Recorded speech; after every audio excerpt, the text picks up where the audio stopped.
Gumba Malgan Gumba Nani Gianandu, which is good evening. It's good to see you here in Burragum, which is the traditional language of the community where I grew up on the Darling Downs. My name is Vicky McDonald, and it's my great privilege to be the State Librarian and CEO here at the State Library of Queensland. And on behalf of my colleagues, I welcome you to a very interesting Game Changers with Ben Williamson and Tyron Simon. I, of course, would like to begin by acknowledging traditional owners and pay respect to elders past, present and emerging. State Library is located on Kurilpa Point, which is a traditional meeting, gathering and sharing place for Aboriginal people, and it's a tradition that we proudly continue today and every day of the year. I'd also like to extend a very warm welcome to our guest speakers this evening, Ben Williamson and Tyron Simon. Thank you for joining us as well. And of course, our facilitator, Professor Gary Mortimer. I also welcome Debbie Best, Chair of the Library Board of Queensland, members of the Library Board of Queensland, the Queensland Library Foundation Council, and the Queensland Business Leaders Hall of Fame Management Committee and Induction Committee. Also welcome to Cameron Newton from QUT and other representatives from our founding partner QUT. Also welcoming our partners and sponsors, Pitcher Partners, Channel 7, Morgans, Ray White and the Springfield City Group. And of course, welcome to all our friends and supporters who are joining us here at State Library on site and also online this evening.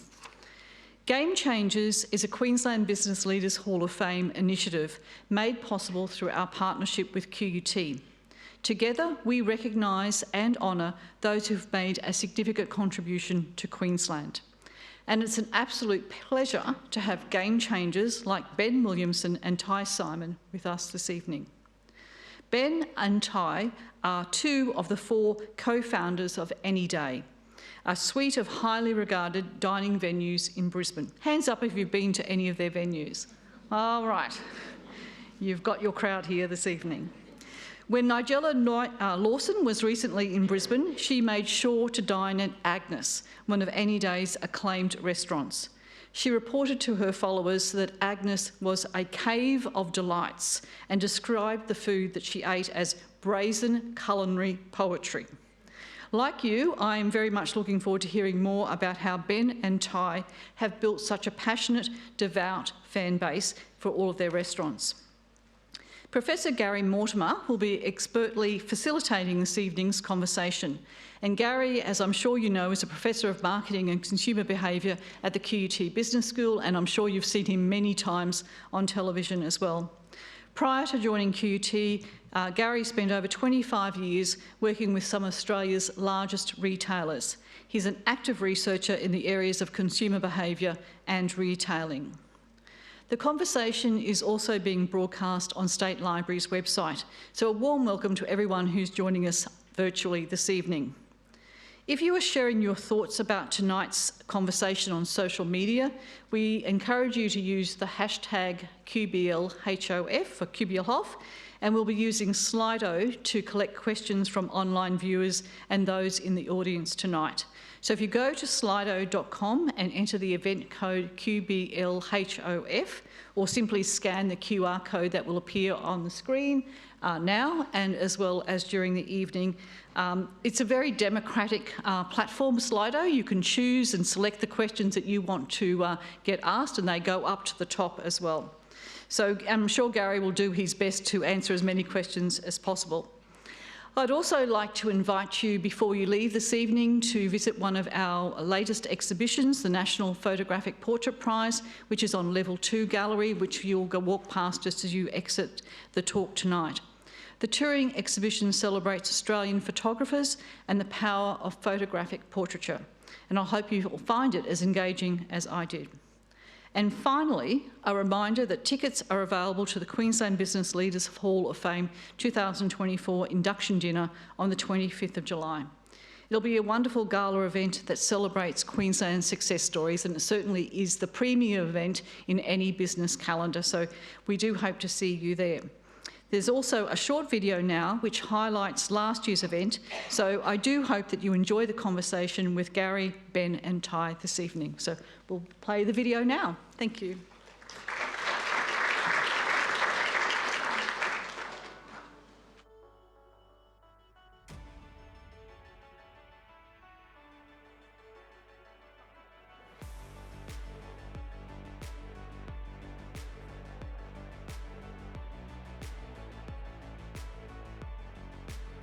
It's my pleasure to welcome you to the 2023 Queensland Business Leaders Hall of Fame induction dinner. Since 2009, 88 iconic, pretty audacious and innovative business leaders and organisations have been inducted into this Hall of Fame. I was in the mall recently and a woman came running up to me excitedly and she said, "Didn't you used to be Lorraine Martin?" I think what tonight proves is I'm not a used to be, I still am. And it's a privilege and it is my treat to treat the world to Bundaberg. Thank you. What an amazing event to recognise and learn from this group of Queensland leaders, hear their history and hear about their success.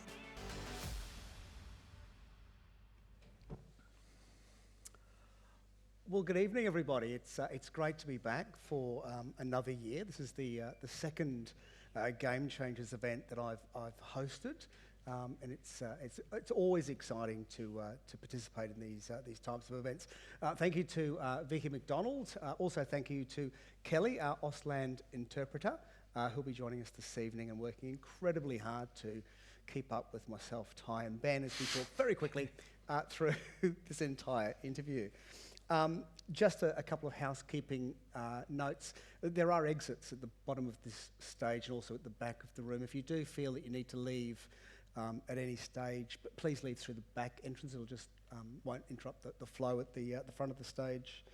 It's great to be back at Game Changers. I'm really looking forward to this conversation, not just because I'm partial to a nice steak and a couple of glasses of red wine, and not just because we'll be chatting to two of the founders of some of my favourite restaurants, Agnes, Honto, Same, and also Bianca, as well as a bar, Loss, and also their great bakery up on James Street as well. But I think just like you, I love hearing the story of great Brisbane entrepreneurs that are doing great things in Brisbane. So I'm very excited to welcome Ben and Ty to the stage. A round of applause, please. How are you? Thanks for having us today.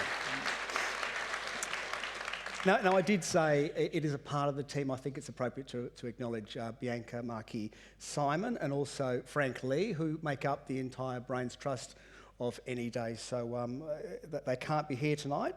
They're busy running restaurants, and I'm sure you'll be doing that later this evening and across the rest of the week as well whilst we're at home.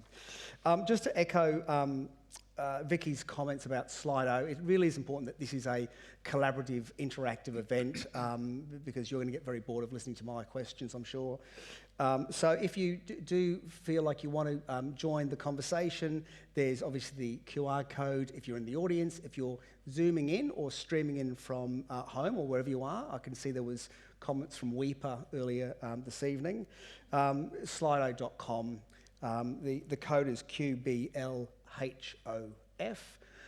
Whack your name in so I know who the conversation is coming from. And yes, you can vote for a question that you might particularly like to have asked, and we'll try and get to that as well.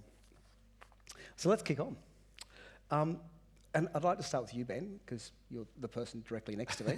So logically thrown. A guy from Western Australia, spent some time in the Middle East running and working in restaurants, and then finally back into Brisbane. So maybe you could share that journey with us to get to here. Yeah, I think cooking was something that I was always going to end up in, I think, from the start. And it was, school was great and I enjoyed school, but it became very apparent that it wasn't going to be for me. That's the first lie. No, but it's, look, I've always enjoyed that kitchen and look, growing up in Perth in WA at the time, I think it was my mother that started to push me towards it, that said, you do enjoy it. That is something that you have an affinity for. Is this something that you want to do for a career? And lo and behold, I ended up going out and just getting a job washing dishes in a local restaurant, and then got offered an apprenticeship through that way, and just started to work my way up bit by bit, and then until I moved to Sydney from Perth when I was in my early 20s, very early 20s, just knocked over, and I was working there for a couple of years, which was great. And then I had a friend who used to work for Ansett, so he was with an airline. He was an in-flight chef for Ansett. Yep. And after the collapse of Ansett, a Middle Eastern airline, Gulf Air, had picked up the in-flight chef concept with the CEO, James Hogan. So it's he just said, look, what are you doing? They're doing a recruitment push. Do you want to come and explore the world and do it on someone else's dime? So I jumped at that opportunity and Exciting. Yeah. and ended up living in Bahrain. I remember getting sold that it was like a cross between Hollywood, California and Miami. It's just amazing. The streets are paved in gold, you know. Bahrain is the new frontier. And I remember getting off and being on a bus going, oh my God, what have I done? Like, driving through, I've fallen for it yet again. Yep. But look, it turned out being an incredible experience, and you know, extensively travelled throughout the Middle East and learned quite a lot, you know, not just the Middle East, but all over the world, and worked with some incredible chefs from all over the world. And I think that was a really big learning curve for me. I don't think I took the cooking as seriously as I should have until that point, when it just opened me up to a broad range of cultures and flavours and tastes. And that was great. And then after that, we came back. You met your wife? I met my wife. Oh, that was the other one. Yeah. The wife part came much later, but yeah, I did meet my wife when it was there. She was she's a Brisbane girl, And that's why you're back in Brisbane, she's not the reason Perth. Yeah. we Okay. ended up back here. Lovely. We actually fell back in Perth for a little bit after I came back, but she fell pregnant with our first child, my son Malachi, and because I was in the kitchen all the time, she's like, I'm not doing this on my own. I'm going to go back to Brisbane to be with the family, and you're going to come with me, and that's how we ended up here. Fabulous. Ty, so your background's slightly different. You're obviously not in the kitchen as much, but certainly ingrained within the hospitality venue sector. How did you find yourself running a collective of restaurants in Brisbane? My story isn't as glorious as Ben's. I was a person growing up in need of employment and had a million harebrained ideas of how I was going to make $1 million overnight, and none of them worked, obviously. But I love people, and I also love music, and slowly I realised my calling was actually to be around people, not actually what I was originally studying, which was human movements and then into physiotherapy. And I actually realised that it was something that I really enjoyed and wanted to be a part of.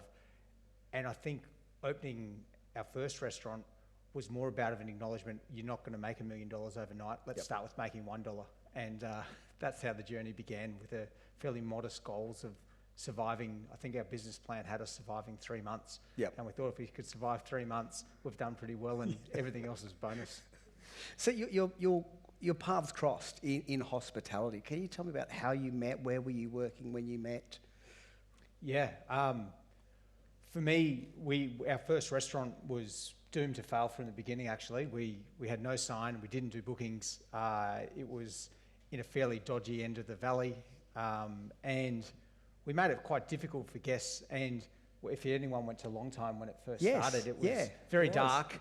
And that was to hide the fact that we didn't have enough money to pay for a decent fit out, so we did most of it ourselves. And so if it was dark enough and you didn't look up too carefully, you could probably get away with it and imagine that you're actually, something good. And so that was actually my first taste of anything that resembled success. As we didn't know what to expect. I think our business plan had Monday nights looking at about $1,500 in turnover.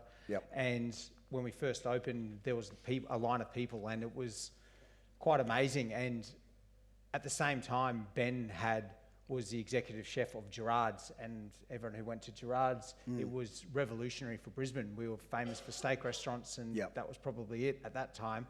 And I think we mutually courted each other from a professional sense, that any time I went to Gerard's, I saw Ben in the kitchen. And I think that was likewise whenever he came to Long Time. I was on the door. At that stage, I was potentially running your food, curating the playlist, and trying to do everything that small business owners do to keep everything afloat. When I think about great food venues, and please don't throw anything at me, the audience, and a restaurant scene, I think about Melbourne, and maybe to a lesser extent Sydney. But why Brisbane? I know you came back with your wife, and I guess you were based here anyway. But when you had the opportunity of potentially starting something elsewhere, you've chosen Brisbane, which is quite interesting. Yeah, I mean, like I said, for me, it wasn't very much a choice of mine. It was something that I just simply had to do. But I think what I found is, when I first came here, there actually was a really great community, and I actually started working for a catering company when I first came in. It was called Wine and Dine 'em. I think there's still a thing that's around, but at the time they were getting around quite a lot, and it was the perfect place for me to sort of set up first, because I was meeting a lot of chefs that were sort of temporary and that had been working around in other restaurants, and I actually got a really good feel for who was what in the zoo and where everything was. And you know, at the time I was working, after that, I got a job at Cha Cha Cha. I was working for a while, which funnily enough was one of Brisbane's premier steakhouses. So they climbed up the ranks of that a little bit. And then after that, I had a mutual friend that I left, that I'd worked with at Wine and Dine 'em, who was at 1889 Enoteca, but he was about to start there as the head chef, but couldn't get in, which is another Brisbane institution, but it was going to be a little bit of time. He had some travelling to do before he started, so he asked if I would go and help out for a while in Enoteca and work up, and that was an incredible time. There were some great chefs in that kitchen at the time, and it was a real eye-opener for what, you know, because internally it was such a beautiful fit-out as well. It was a really great restaurant, and Dan Clark that was there was good, but I sort of, you know, went from there back to Cha for a while, and then I left Cha after I was a head chef there for about 2.5, 3 years, and then I left and went to work at Urbane's. What I basically decided was I wanted to go back into a kitchen that was at the elite status of Brisbane at the time, and that were at the top, and re-hone my skills. And you know, I knew I could run a restaurant well, and John Kilroy, if anybody knows him, runs a very, very tight ship at Cha Cha Cha. So I learned a lot about business operation and, you know, how to make the money side and keep it tight. And Urbane was very much a re-honing of those skills. But while I was at Urbane, what I realised was I loved cooking the food of that fine dining level, but I didn't so much love sitting in a very formal atmosphere on the other side of it.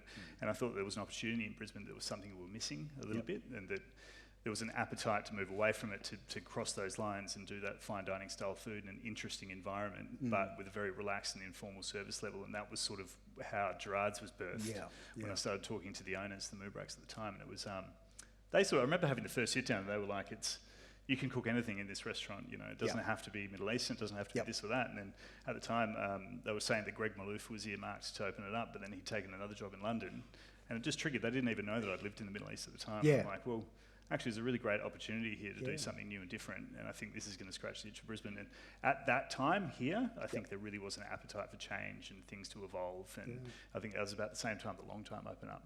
Funnily enough, I'd had conversations with people before Thai had opened Long Time, saying that, you know, a really great fast-paced Thai restaurant is exactly what Brisbane needs, and you knocked it out of the park from there, didn't you? Well, I guess our business model was to survive 3 months, so everything was up from there. And we said if we're going to fail, we'll fail on our own. We'll fall on our own sword. So at that stage, we viewed ourselves as a bit of a renegade restaurant full of pirates. So unfortunately, if you said the music was loud, you might have had it turned up. And we believed in what we believed in, and we just said if we create something that we truly love, hopefully other people see the passion, the love towards it, and they will support it. And that's how Long Time grew. I love Long Time. I ate there a couple of times. So Ty, would you suggest then that Brisbane really is coming into its own when it comes to restaurants? The offers today are significantly better than what they were probably 10 years ago, certainly 20 years ago. Absolutely. I think with travel, and lots of people in hospitality used to have to travel overseas or interstate to have careers. And as the industry's evolved, there's actual great careers for people in our industry, and it's so difficult to retain talent. Like it through our first restaurant, we'd lose so many people who went on to work in big groups in the down south. And as the cities evolve with landmarks like the Carlisle and Howard Smith Walls and really put Brisbane in focus, people have realised that it is a very serious industry that we're very proud of here, and they're returning or coming for the first time and really enjoying it. And that's the people of probably what has allowed the industry to grow so much. Ben, you talked about your time overseas and some great restaurants here in Brisbane like Cha.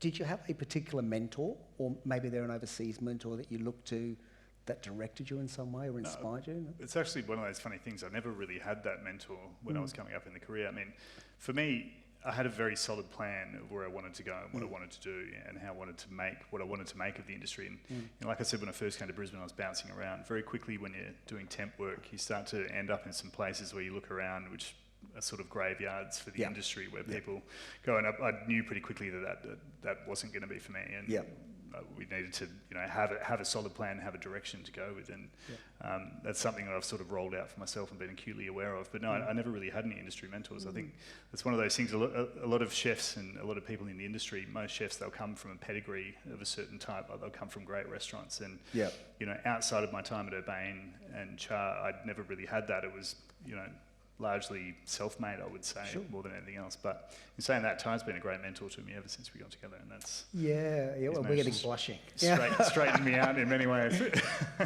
So when I think about Agnes and your work around Urbane and certainly Gerard's, Agnes is a very different animal. It's it's wood fire. It's as Nigella reported it as. What was the thinking there? It's a complete shift away from what was there. Yeah, it's an interesting story how it was born. I think the first thing is that next door to Agnes, when we first started looking at the building, it was largely derelict. It had been that way for quite a long time. But next door in the offices, Ty had his IT specialist had an office there. Yeah, right? And Ben, and one day I think Ben had realised that his time at Gerard's was coming to an end, and he said, "Can I come see you?" It was Tuesday at about 3 p.m. just before service, and he came up, and I was like, "What's happening?" So we had a glass of wine, always a good icebreaker, and he just said, "I'm either going to start my own restaurant, but would you guys consider doing something with me?" And I said, "Absolutely." And at that stage, we were trying to open Honto, which was another story, which I'm sure we'll get to. But if it was anyone else, we would have actually said no. But we said, this is a great opportunity.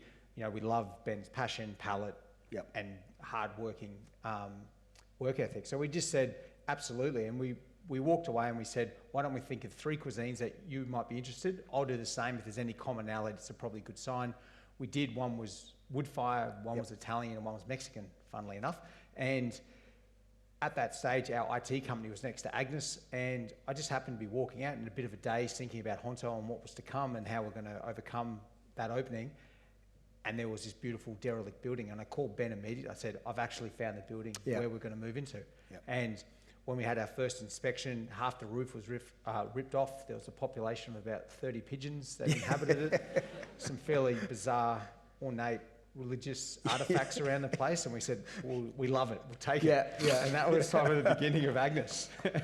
I remember it slightly differently though. I remember when we were talking about the cuisine type that had to be, and this is something that Ty is very good at. He's very good at understanding what the public, how the restaurant is represented in the public image, so that they know what they're going to be getting when they come to it. And I remember we were talking, Italian and Mexican and all these things, and just at the end of Gerard's, the issue for me was that 7 years of cooking Middle Eastern food, it really got quite difficult year after year of, rehashing the same thing over and over again. Like creatively, each menu design got more challenging. And so I just started thinking, do we have to, I remember having a conversation which, it was always pacing around out the back of the house at the time, and you just kept pushing into, but what is it going to be? Why does it have to be anything?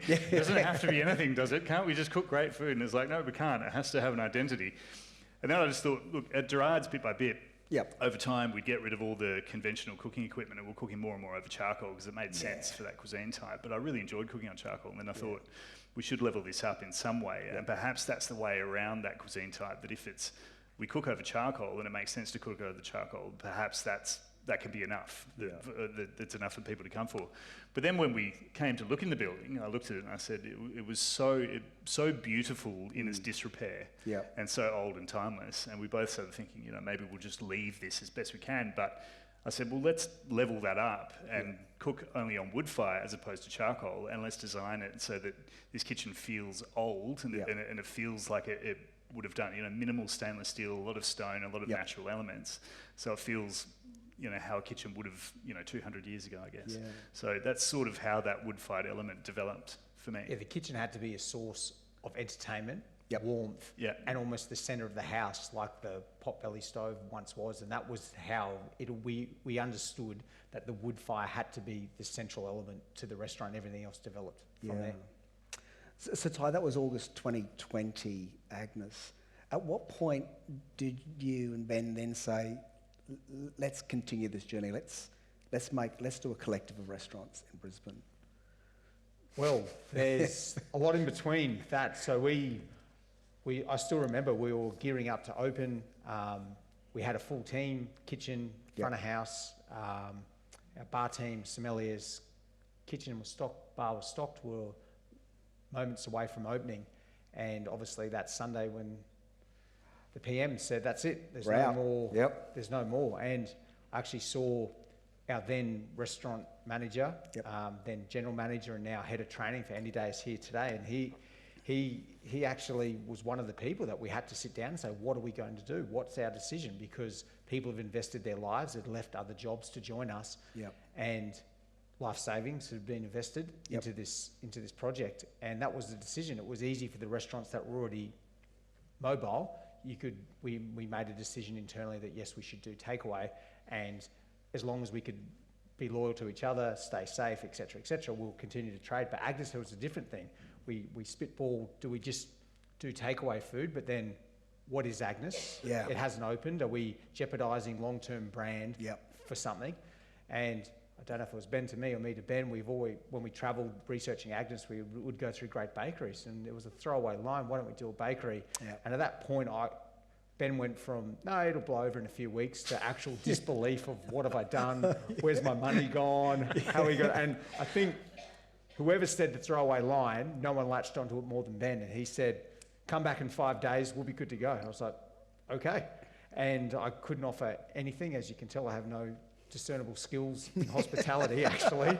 And I came back to, the beginnings of what is Agnes Bakery, and then people that were restaurant managers became head of restocking, the bartender was cashier one, the sommelier was in charge of cheese slicing and line management. And that's how it began. It's interesting because I did see a question pop up on slides. How did you pivot with COVID? We've disrailed this conversation. We're ahead of the questions. It's great. Because when we caught up a couple of weeks ago, we talked about the pandemic, that 4 weeks into the pandemic, when the world had come to an end and everything was closed, you were negotiating and signing leases, which was completely terrifying for me, and I'm not even in that game any longer. But you saw opportunity, whereas I think we all went, well, when is this going to end? Will we ever get back to a level of normality? Will we ever be able to sit down at a restaurant or go to a non-essential retailer anymore, or go to a theme park? And you saw opportunity in that space. What was the thinking there at the time? It was largely Ty's thinking. I saw weakness and vulnerability. Ben had come off a 16-hour or 18-hour baking shift. I turned up spry. Probably have eaten 1 or 2 donuts by that point. It was pretty high on sugar. And I think because we'd had same open for a moment, like for maybe 4 or 5 months, you could really see the potential of what James Street is. At that point, Ada Lane was empty apart from same. And because I couldn't cook and couldn't slice meat, and we've established pretty much anything, I used to talk to Cal and Michael Maloof, and we'd try to keep a little bit of normality and talk business post COVID, whenever that might be.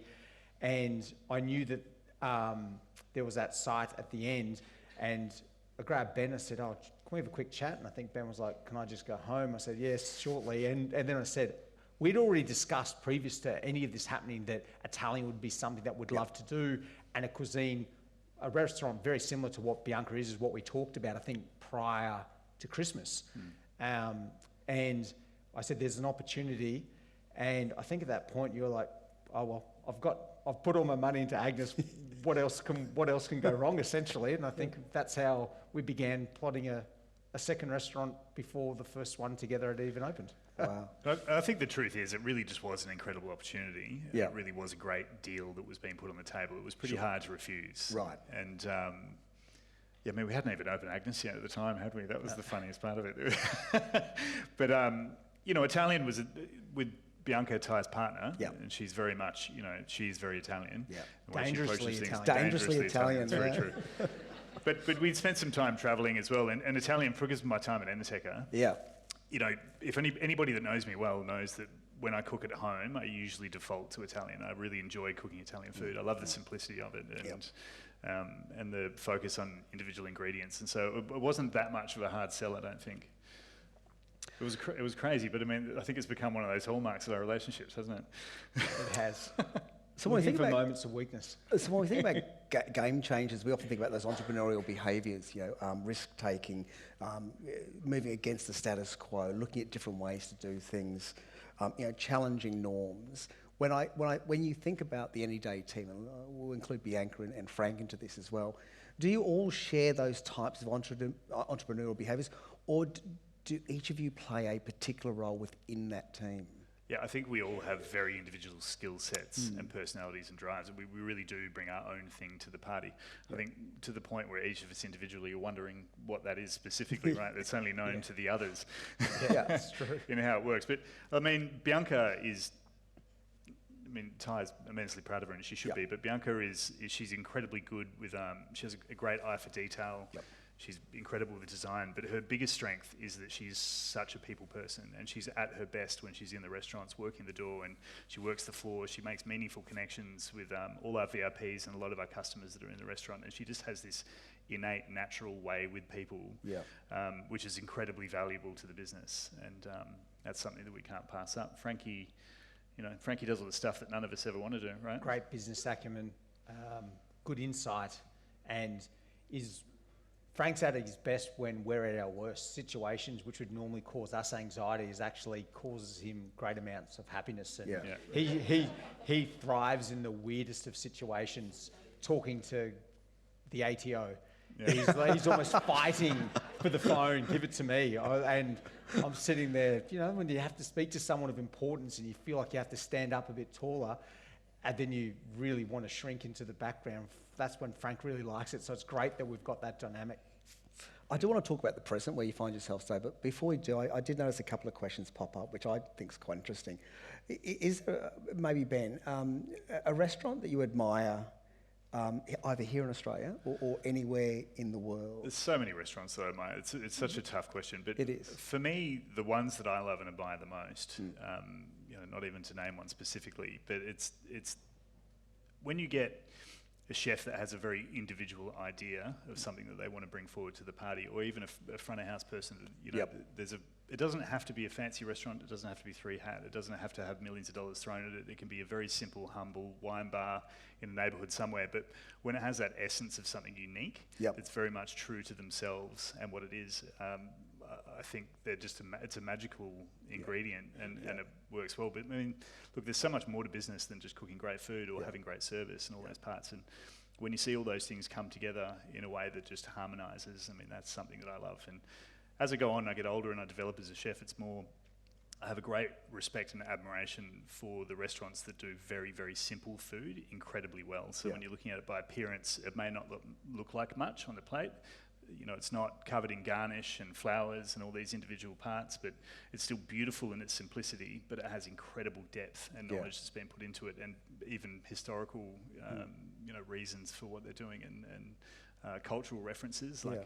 The people that do that well are my favourites. One, Lyle's in London is one of my favourite restaurants for that reason, and it's a very simple, humble restaurant, but very well recognised and noted. But when you eat in Lyle's, what I find is just it may only be a source of protein and one vegetable that's in the dish itself, but the harmony, the balance, the depth and the power is just so incredible, and that's something that I really look as a chef. That's something that I love the most. Closer to home, Napier Quarter. Yeah, it's another one, Steve. Yeah.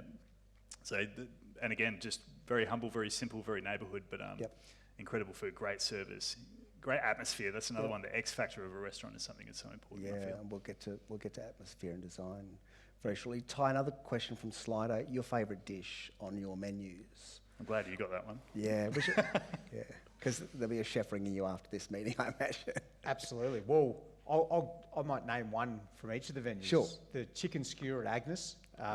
I think if I could have 4 of those and a pizza flatbread rolled up, that would be my ultimate meal, actually. Sounds great. Honto, the sashimi, but specifically the way they're able to produce different platters of sashimi each day, which is immense freshness. Same. The bug curry. It's been on since the beginning, and it's only got better.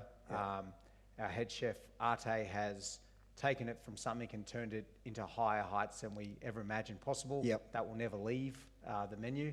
And Bianca, the pomodoro, the tomato pasta, that was actually one of the first pasta dishes that Ben and I ate together when we were in Italy that really cemented everything that we wanted Bianca to be, all about the produce, simple, but incredibly. Perfectly illustrates the cuisine, I think, Italian cuisine on a plate. Everyone's taking notes, I imagine. And the bakery. Ah, yes. Anything with cream in it. You're showing your weakness. Yeah. So let's talk about the present where you find yourself, statements. Great steaks, great Italian, great Japanese, great Thai, a great bar. I was at Loss. Anyone been to Loss? Fabulous. A couple of weeks back. Yeah, amazing margarita or two. And of course the bakery. It's interesting that you've diversified, where I would think, Agnes started there, great restaurant. Why not go, this is a great model, it works, it's innovative. Let's do Agnes in Byron. Let's also do an Agnes in Noosa. Let's do an Agnes in Melbourne. What was the thinking to diversify your businesses? I think Ben couldn't do it personally. Idle hands are the devil's work. I think he... Right. We were just talking in the car and he likes the sense of being uncomfortable and having to explore and really go through the creative process.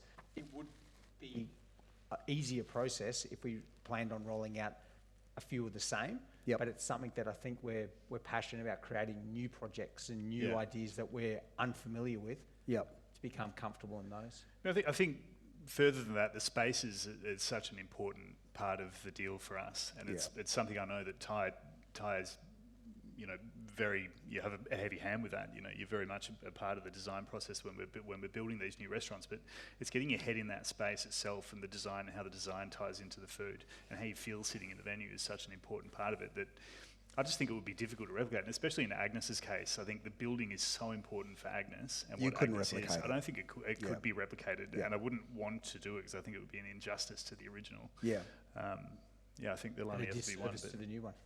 Yeah, true that. Which brings us to design, because just eating at your venues is not only a culinary experience. You talked about the atmosphere and the design. I mean, I was at same with you both a couple of weeks back, but that concrete bar and bench is fabulous. How important is design in your venues, and who plays a role in that? I think we all do, actually. Everyone has, we're leadership by committee, and I think it's really important that we all believe in what we're doing. You're right, the design is so crucial, more so now than probably when we opened our first restaurant. I think being new was almost enough back then. Now, it can't just be the good food, good service, good beverage selection. I think that's now expected. The music plays a role in it, but also the design. Where are the moments where people have seen something for the first time, and the little details that you might have picked up on your first visits? I think they're the things that stick with people that are almost unexpected. Yeah. It's interesting. My very next question, because you touched on before, was skill shortages. And as I look down to the monitor, I see that Sharon has asked this very same question. If Sharon's either in the audience or streaming in, what strategy are you implementing to navigate hospitality skill shortages and increased demand for staff? I mean, mine was simply around, we've got low unemployment, we've got a skills shortage, we just can't find good people. I think this is an important question, not just for hospitality, but for any business today. I mean, how are you planning to manage growth and find good people? I think it's an excellent question. Ty can jump in at some point and try to make some sense of my waffling, but I think it is intrinsically important to us, and we're really acutely aware of it, but we invest quite heavily just in making sure we have the right culture within the venues, that we have the right people with the right characters in the right part, within the right quantities that riff off each other well and harmonise. I think it's something that's really important, and we work tirelessly at getting those mixes right day to day. And I think another big part is training, making sure that we're training internally so that Ty touched on earlier that historically you would usually at a certain point of a career for people that are in hospitality, if they want growth, they have to go elsewhere. They can't stay in Brisbane. But we're trying to implement really solid training systems, and that's also part of us, the growth of the company and wanting to continue to grow, is that we can provide those careers, meaningful careers with meaningful opportunities within the group for our staff. And that's something that we work on tirelessly day to day. Shifting a focus as well from looking for managers to looking to leaders. Yep. In our industry particularly, you normally get promoted because you've done a job really well. Yep. And then when you get promoted, you default back to doing that job. And micromanaging those people who aren't necessarily doing the job to the same level that you could do it. Obviously, you're good at it. That's why you got promoted. And now you stifle the growth of others. I think in all industries, you always say, I wish we had this staff member or this staff member's not right. That's probably a cultural fit. For us, we really work hard on the culture, because if you have an environment where people are free to grow and to develop, and it changes the mentality from management to leadership. Leadership is something that we both struggle with. Like I said, at long time, you probably would have had me run the food, greet you at the door, maybe shake a cocktail, pour your beer, wipe the table. But that only had so much of a lifespan, as well as I'm not particularly good at those things. So for us, it was changing the mindset of we can't do this, and empowering the people and trusting those people, and also creating an environment that it's okay to fail. Because I've failed more than anyone in this room. Of that, I'm 100% sure with my mindset. But it was okay, because it all led to the next. And if someone didn't allow me to fail, I know I wouldn't have developed a certain business acumen that's helped us get to where we are. And that's the thing we work on: culture, happy staff, also equals incredible guest experience. So Ty, when you look for good people, whether it's front of house, whether it's in the kitchen, whether it's managers, leaders, what are the values and the behaviours that you're looking for? I imagine there's people possibly online, even here tonight, going, I want to work for Anyday. You know, what are the values and the behaviours that you're looking for in your people? Our core values: humility, warmth, and integrity. I think integrity reveals itself over time. I think you can't hire someone based off integrity off of face value. Of course, there's some indicators, but the warmth and humility are really big factors. And also in that interview process, trying to gauge a level of curiosity. I think a curious mind always questions in a humble way, but questions why things are done a certain way and looks for ways that they could be improved. And Ben's sick of hearing it. Our internal motto is, as the facts change, so does our opinion. Famous Winston Churchill quote. And we absolutely stand behind that.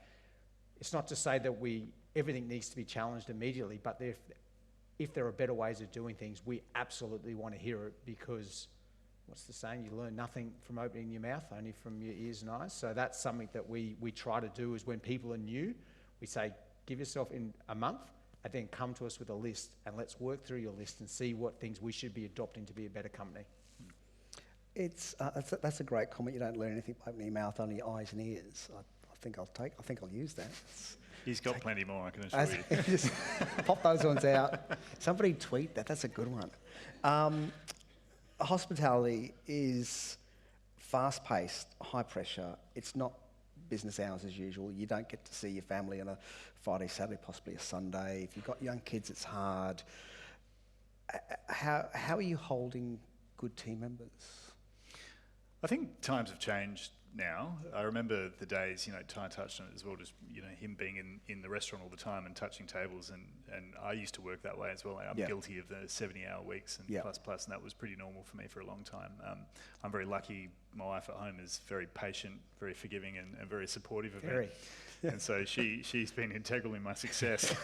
So there's better balance now? Yeah, now there's much better balance. And, we make sure all of our staff are not too overworked. If our staff are working too much, we try to actively find solutions to get their hours down, or at least, well, as far as our managers are concerned, just they're the only ones who really allow it. With the staff beneath, we make sure that up to 40 to 42 hours is the maximum that they're working, so they can achieve that work-life balance. But But you talked about great sacrifice, and I'm married, not with kids. Ben has a young family, and the sacrifices you have to make to provide futures and opportunities for them. We were talking about in the car the number of things growing up: 21st birthdays, 30ths, even weddings that you have to miss out on in order to push your career forward. At times, you question the sanity in that and the connections that naturally erode because of it. But you continue to sacrifice for a belief of something that you're passionate about. Which also makes us very appreciative of where we are, I think. I mean, that's where the humility comes into it for you and I, is that we're aware of what it takes and also what it does and what it costs. And, you know, we're hopeful for a future for a lot of the people in hospitality that they don't have to endure that to have successful careers.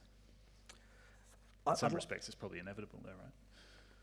I'd like to move to the future, and this is an exciting part. I'm looking forward to this series of questions. I can see on the monitor, it's an anonymous question, but it's similar to the question I'm about to ask, and that's about the economy. And, you know, we read the same headlines that you read. We all read these headlines: cost of living crisis, businesses going out of business, no one's going to VA. We've seen a couple of good venues here in Brisbane collapse recently.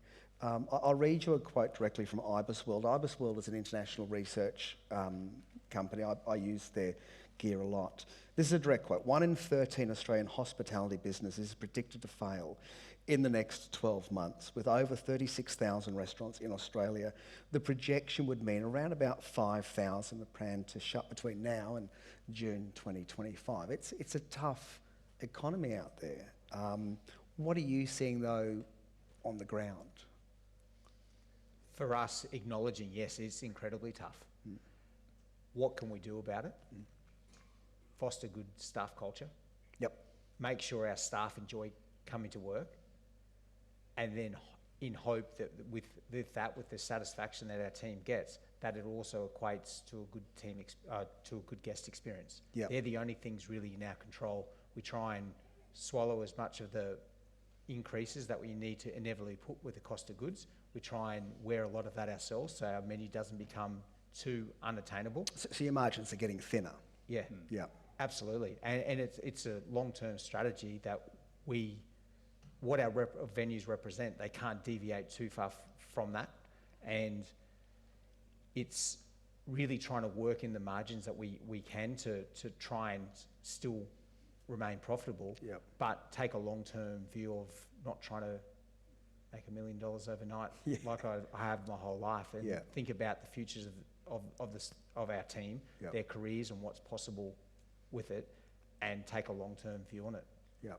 Yeah, I agree. I think customer service at the moment is just paramount, and making sure that there's a perceived value for what it is that they're, you know, handing over their hard-earned money for within the group. It's something that we've been discussing at length for the last month. You know, there's a time for, you know, profit margins and all those sort of things, and having a healthy business model which is successful and it works, but there's also a time for passing on that value to the customers so that you have some sustained growth for the future and you're working on retaining the customer base that you have. And value is not always just in the cost of goods, it's also how you make people feel.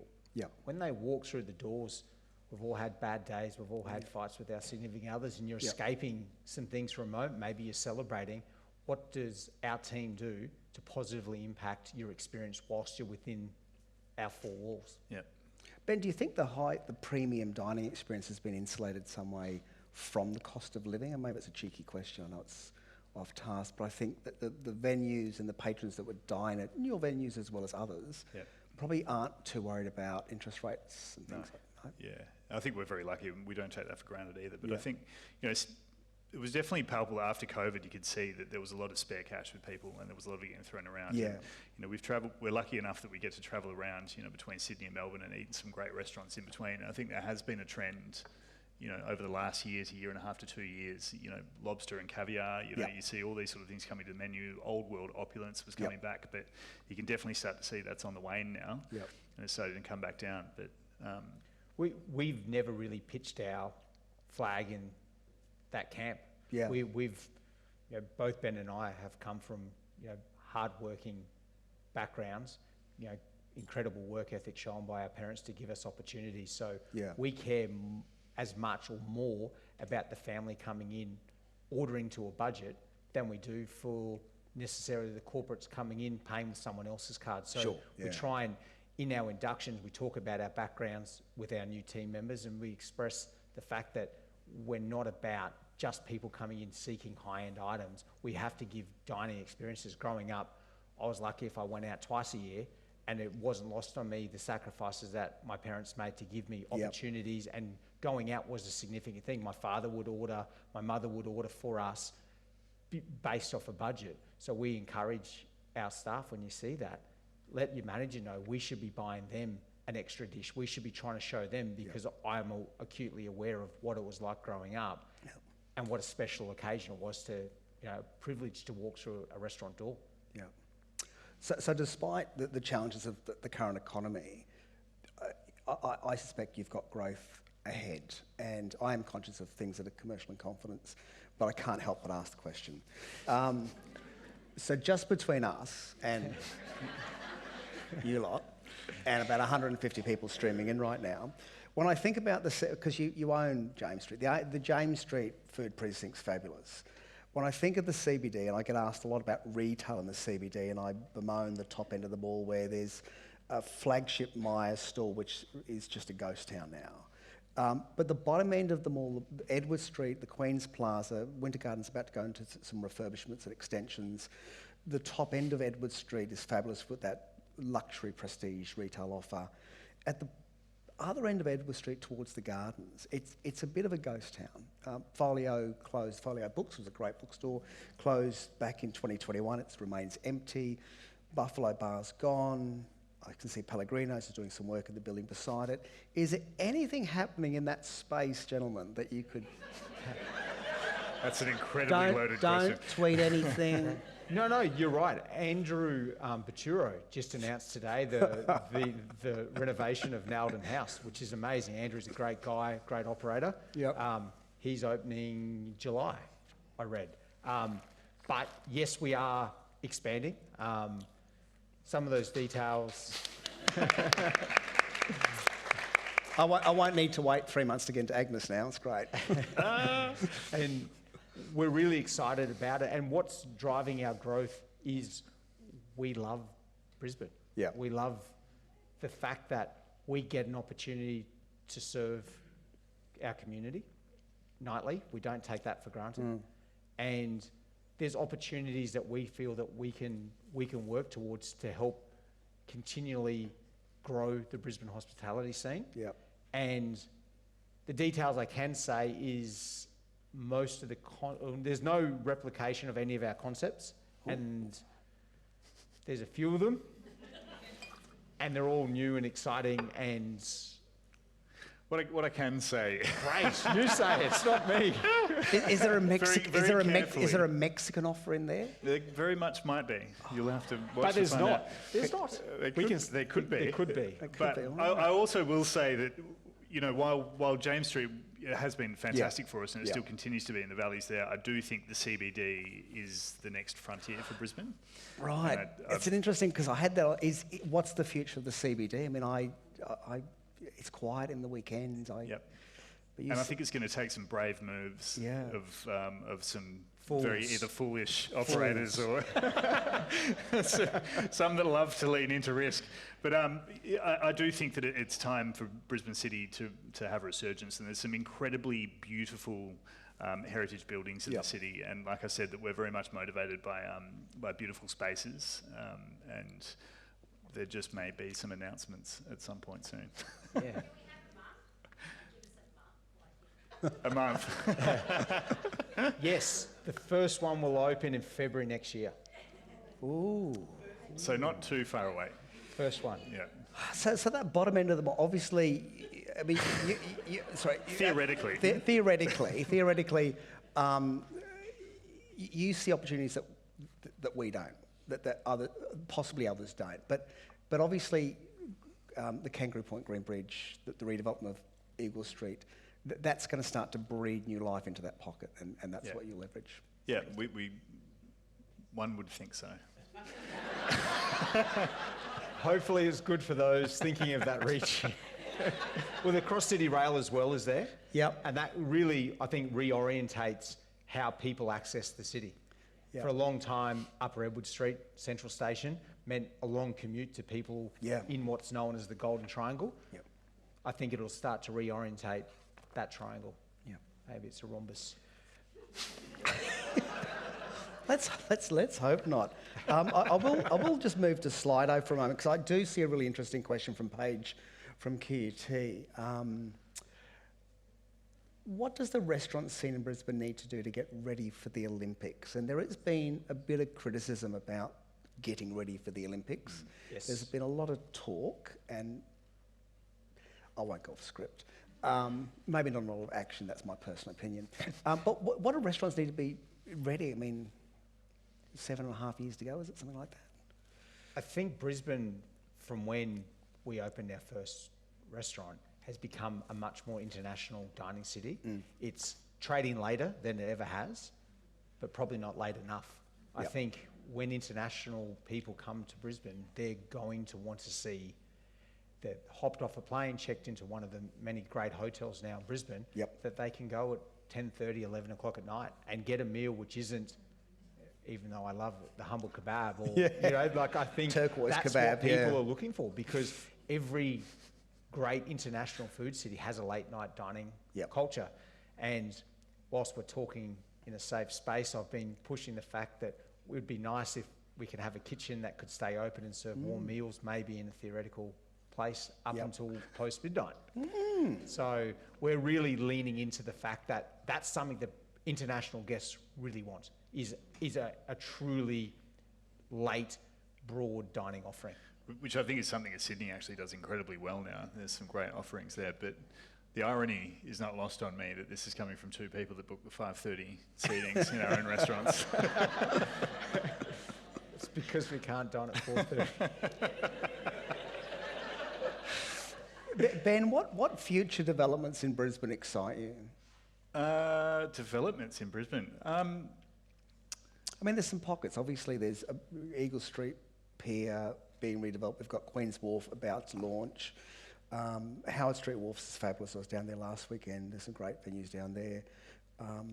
Train Street. Yeah, I think, like I said, I think the CBD is ready for that, and I think I'd like to see more of that. We probably will see more of that coming quite aggressively next year, over the year, the course of the year. But look, Spring Hill, I think, is another area that's due for things to start to take over. And there was something you touched on before about, you know, risk in going to an area where there's not necessarily the market there for it. You know, Agnes was a gigantic risk where that was placed when we opened it.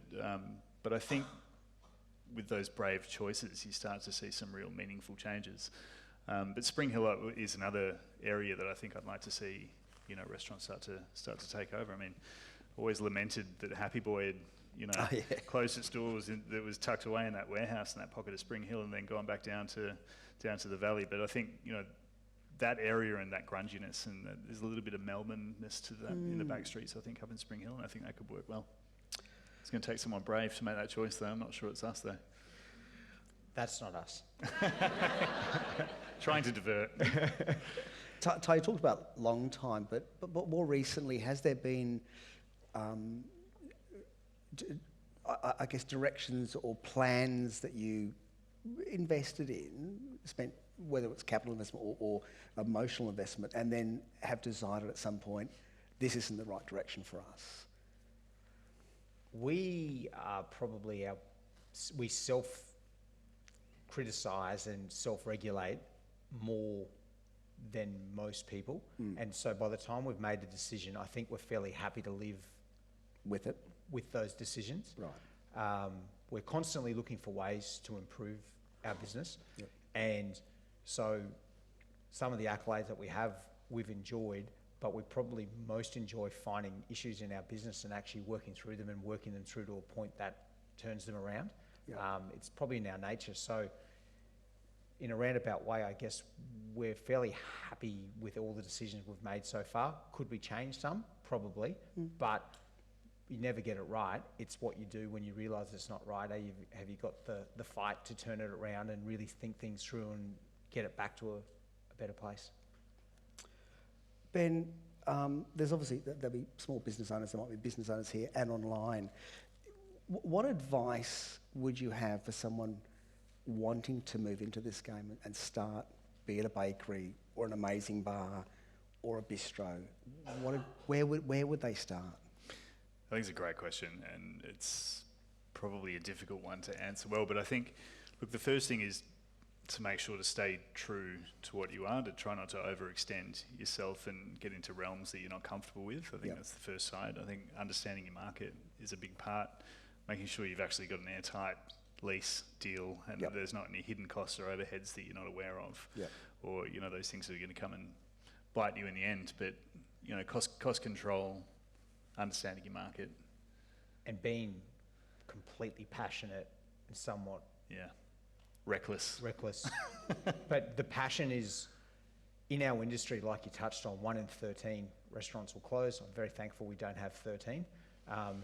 But we're, Yet. yeah. But Yet. the passion, I think, in those days, which as a business owner, which I can see there's many in the room, if you don't have that passion, when the harder times come, you're more likely to fold and less likely to fight. Whereas it's the passion that carries you through those darker days in business that keeps you waking up, turning up, and looking for solutions. Yep. And I've had friends say, "Oh, I want to get into hospitality," and I say, "Are you truly passionate about it? Because if not, show me how much you're prepared to invest, and I can plan the greatest year of your life in travel."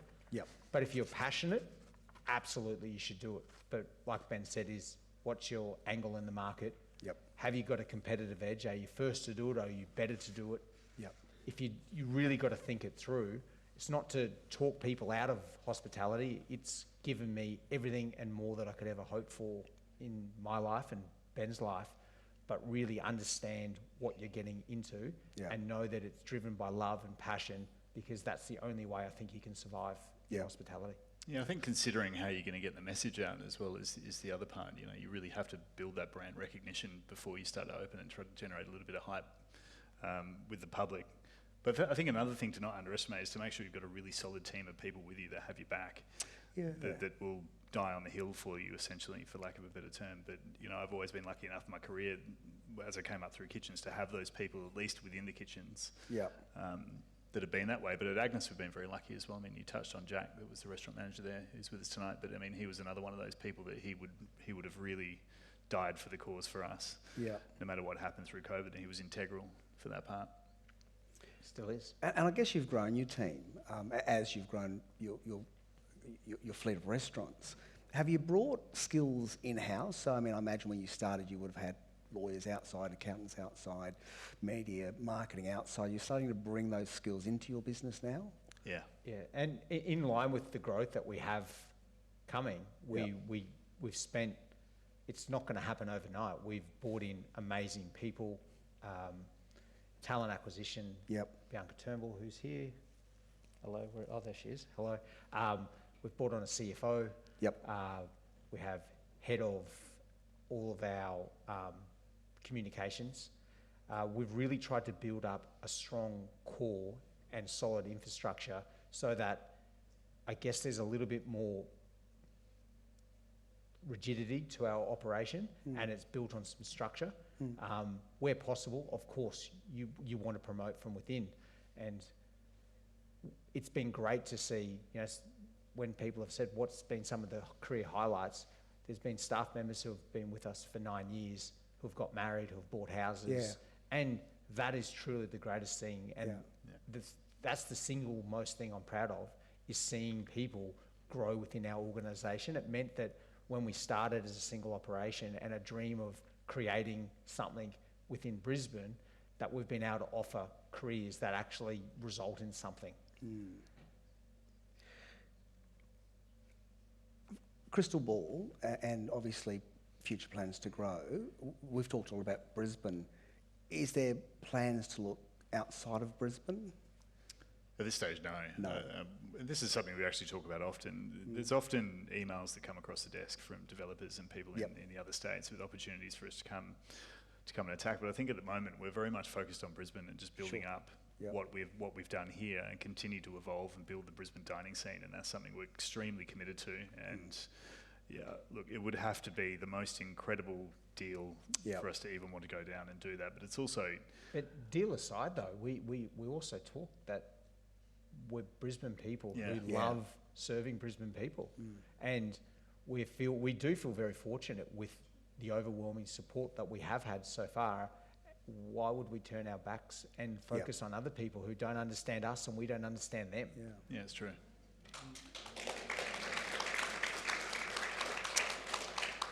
Now, gents, I know we've got about 5 minutes left, so I do want to sort of open to Slido and just see... quickly. Wow, it just goes by, doesn't it? What's the story behind the brand name Anyday? We were viewing ourselves as a collection of renegade restaurants that I mentioned before, and someone said, "What's your group name?"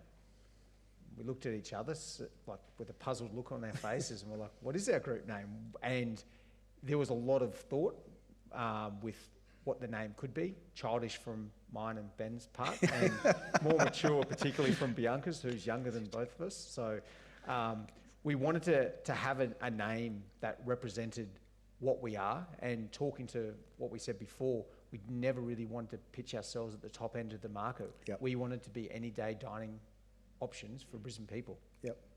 And that's, we thought, encapsulated what we stood for. Yeah, it's also trying to come up with a name that accurately reflected a very eclectic group of restaurants with all very different feels and vibes. That was another part of it. That was, I remember we trolled through hundreds of names trying to find something that made sense. And look, naming restaurants is an incredibly difficult process. It's much more difficult than naming children, I think, or at least on my part.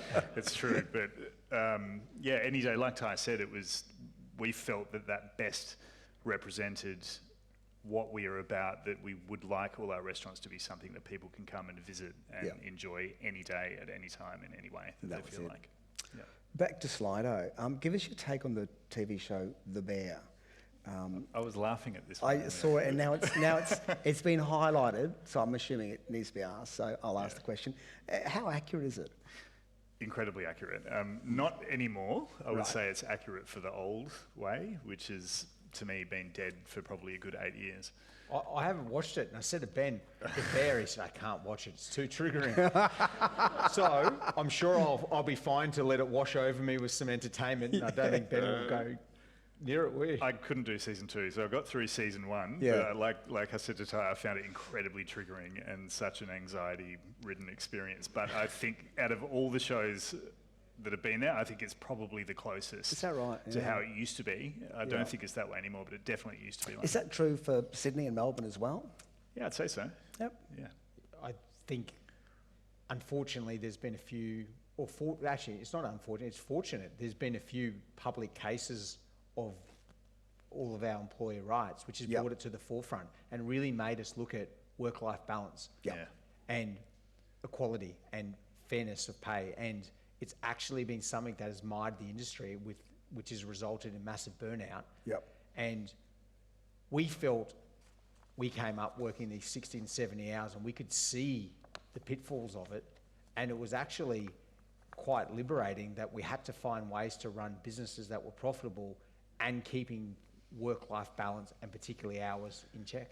Yeah, I think, when you're working those sort of hours, anybody who's actually done it, the 80-hour working weeks, it is so hard to keep control of yourself. Yeah. It's very difficult, and it's also the toll it takes on your body physically for many years. And both of us are very competitive people, and I think that's probably a big part of our success. But for me, it was, I thrived on that for a long time, that I could outlast the other chefs and I could push myself further and I could do it harder and do it longer and still survive. But there is definitely a cost to it, and there's a toll.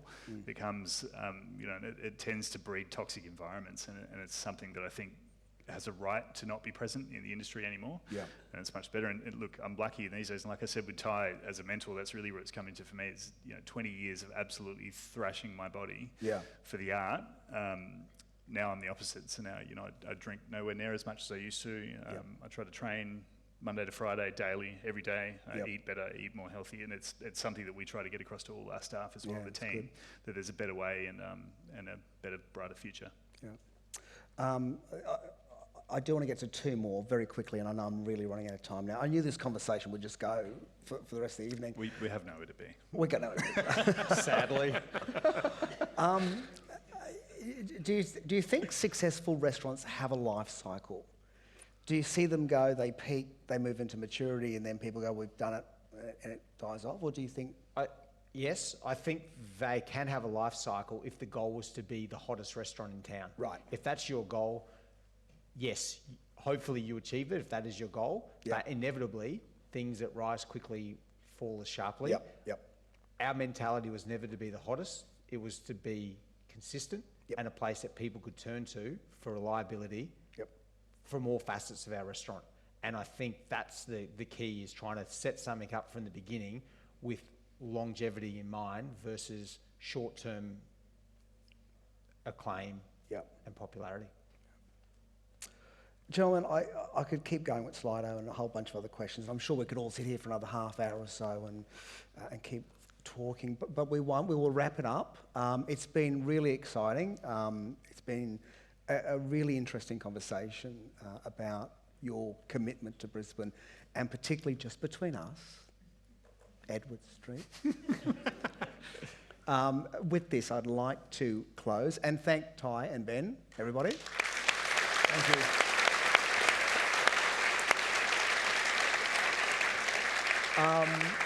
And now invite Professor Cameron Newton, Deputy Dean of Business and Law. I should know this, he's my boss. Seriously? Thanks so much, Gary.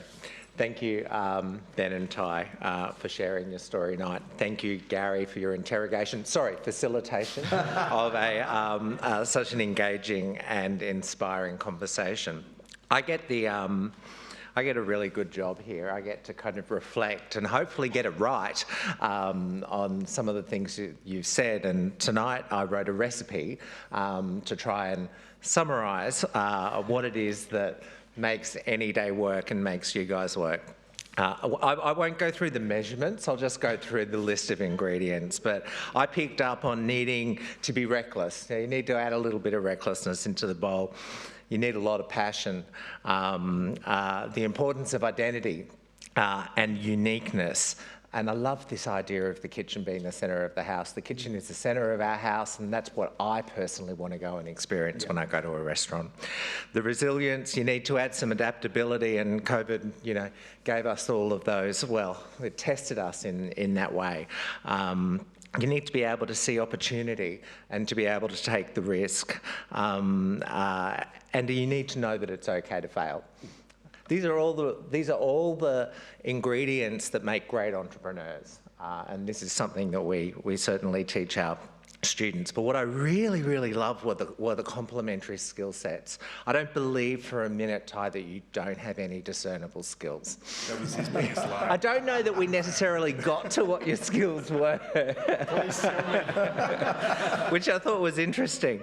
But the leadership that's involved, and the co-leadership in developing your venture, the focus on people, the focus on cooking, the focus on business insights, somebody who actually wants to talk to the tax office, for God's sake. Yeah. and the focus on business acumen. I metaphorically perceived you or thought of you guys as a simple dish with depth and harmony in the same way that you described a dish, Ben. The sense of being uncomfortable and diversity, and I particularly love the idea of culture and the culture that you bring in. And you clearly do live these values of humility, warmth, and integrity, because when Gary asked you a question that you probably shouldn't have answered, you kind of did, because you're too honest.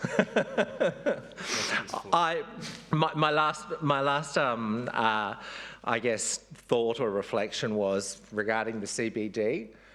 Given what we've seen here, if you build it, they will come. Yeah. I'm pretty sure about that. So thank you very much. Please, everyone, join me.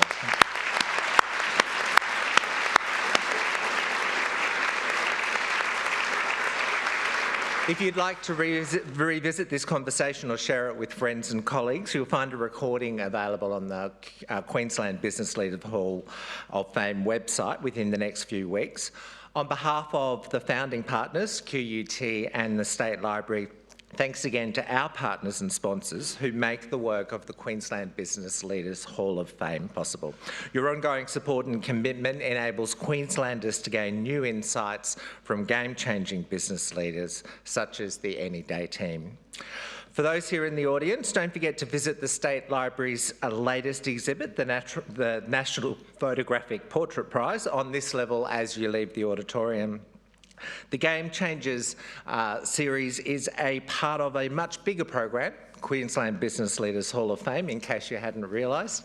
The program was established in 2009 by QUT and the State Library of Queensland to recognise the public contribution made by businesses and business leaders to the reputation of Queensland and its economic and social development. To date, we've had 94 businesses and business leaders inducted into the Hall of Fame. As you saw on the video at the start of tonight's event, coming up on the 25th of July, we'll induct our next cohort of Hall of Famers.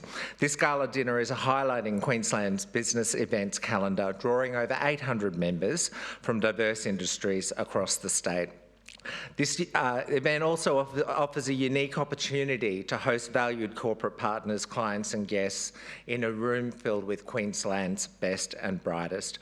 I hope you'll be able to join us at the event, and I'm delighted to offer here today a discounted rate for tickets for the induction dinner. This rate is only valid until the 27th of June. To find out more or purchase tickets, please scan the QR code on the screens now. It'll come up, I'm sure. But the unique code for the discounted tickets is VIP 2024 TIX.